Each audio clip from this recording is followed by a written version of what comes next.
नमस्कार साथियों, स्वागत है आप सभी का हमारे YouTube channel the teacher group पर। आज की वीडियो में हम डिस्कस करेंगे व्यक्तिक भिन्नता को, जो कि हेल्पफुल रहेगी सभी टीचिंग एग्जाम के लिए, चाहे वो किसी भी सेमेस्टर की DLED के किसी भी सेमेस्टर की एग्ज़ाम हो या फिर किसी भी टीचिंग एग्ज़ाम की आप प्रिपरेशन कर रहे हो। उन सभी एग्ज़ाम के लिए व्यक्तिक भिन्नता एक इम्पोर्टेंट टॉपिक है और ये एक सभी एग्ज़ाम में इम्पोर्टेंट रोल अदा करता है। आइए हम समझते हैं कि व्यक्तिक भिन्नता होता क्या है। व्यक्तिक भिन्नता से मतलब ऐसी भिन्नता से है जो व्यक्तियों में दो व्यक्ति समान होते हुए भी शारीरिक रूप से समान हो सकते हैं, लेकिन वो हो सकता है कि मानसिक रूप से भिन्न हो। प्रत्येक व्यक्ति अन्य व्यक्ति से भिन्न होता है। ऐसी भिन्नता से मतलब है कि वो भिन्नता चाहे उसके व्यक्तित्व में भिन्नता हो सकती है, उसकी मानसिक योग्यताओं में भिन्नता हो सकती है, उसकी समझ में भिन्नता हो सकती है। प्रत्येक व्यक्ति जो है भिन्न प्रकार से सोचता है। इन सभी भिन्नताओं के कारण व्यक्ति जो है प्रत्येक व्यक्ति से अलग होता है। इसी को हम व्यक्तिक भिन्नता कहते हैं। समझते हैं व्यक्तिक भिन्नता को। व्यक्तिक भिन्नता का अर्थ, व्यक्तिक भिन्नता से अभिप्राय प्रत्येक व्यक्ति में जैविक, मानसिक, सांस्कृतिक, संवेगात्मक अंतर पाया जाता है। इस अंतर के कारण व्यक्ति एक दूसरे से भिन्न माना जाता है। मनोविज्ञान के क्षेत्र में 19वीं शताब्दी में गाल्टन, पियर्सन, कैटल, टर्मन आदि मनोवैज्ञानिकों ने व्यक्तिक भिन्नता पर बहुत काम किया। उन्होंने अनेक कारणों की खोज की जिनसे ये पता चला कि प्रत्येक व्यक्ति अन्य व्यक्ति से भिन्न होता है। एक कक्षा में बैठे हुए सारे विद्यार्थी एक जैसा नहीं सोच सकते। यदि सारे विद्यार्थी एक जैसा सोचने लगें तो समझ जाइए कि वो व्यक्ति नहीं, मशीन के रूप में आप उन्हें प्रिपेयर कर रहे हैं। एक शिक्षक के रूप में हमें यह पता होना चाहिए कि प्रत्येक व्यक्ति एक दूसरे से भिन्न होता है। कभी भी दो व्यक्ति समान नहीं होते, यहाँ तक कि जुड़वा बालकों में भी असमानता पाई जाती हैं। इस दृष्टि से व्यक्तिक भिन्नता प्रकृति द्वारा दिया गया एक स्वाभाविक गुण है।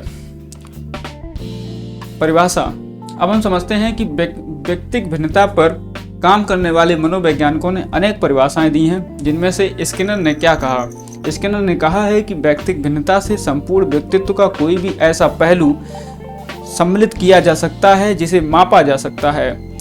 स्किनर की परामर्श के अनुसार व्यक्तिक भिन्नता में सभी पहलू आ जाते हैं जिन्हें मापा जा सकता है, जैसे व्यक्ति की लंबाई, व्यक्ति का वजन, व्यक्ति का व्यक्तित्व और व्यक्ति का मानसिक योग्यता, व्यक्ति की सोचने की शक्ति।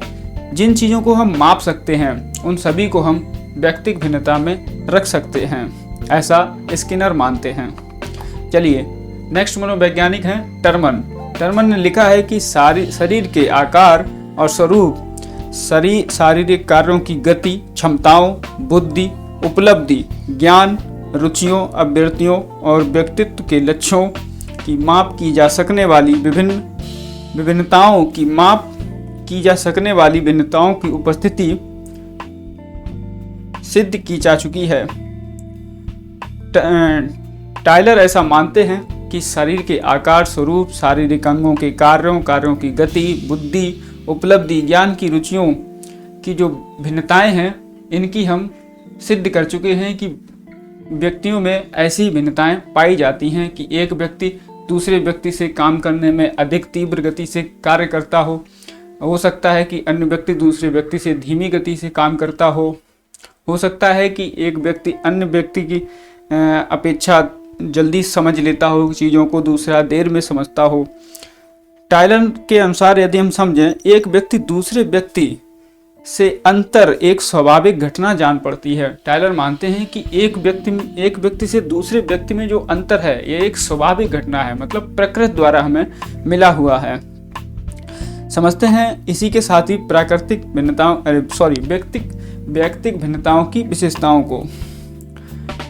व्यक्तिक भिन्नता में क्या क्या विशेषताएं पाई जाती हैं। पहला है कि यह एक विभिन्नता है, प्रत्येक व्यक्ति दूसरे व्यक्ति से भिन्न है। दूसरा है यह एक सामान्यता है। सामान्यता मतलब यह एक सामान्य बात है कि प्रत्येक व्यक्ति अन्य व्यक्ति से भिन्न है। सीखने की विभेदी दर, प्रत्येक व्यक्ति की सीखने की दर जो है वो अलग अलग होती है। विकास की विभेदी दर, प्रत्येक व्यक्ति की विकास की दर अलग अलग होती है। हो सकता है किसी की 13 वर्ष की उम्र तक लंबाई 6 फुट हो जाए, किसी की हो सकता है कि 5 फुट 4 इंच हो जाए, किसी की 5 फुट 7 इंच हो जाए। तो विकास की, या हो सकता है कि किसी व्यक्ति का 12 वर्ष तक मानसिक विकास परिपक्वता के स्तर तक पहुंच जाए, किसी व्यक्ति का हो सकता है कि वो बाल्यावस्था तक ही सीमित रह जाए 12 वर्ष की उम्र तक। तो ये विकास की दर भी अलग अलग होती है व्यक्तियों में। शील गुणों का परस्पर संबंध, वंश परंपरागत तथा वातावरण का प्रभाव। व्यक्तिगत भिन्नता पर हमारे वंशानुक्रम, हमारे माता पिता द्वारा दिए गए गुण और हमारे पर्यावरण, जिस वातावरण में हम रहते हैं, उन सभी का हमारे ऊपर प्रभाव पड़ता है। अंतर्वैयक्तिक भिन्नता। अंतर्वैयक्तिक भिन्नता का मतलब होता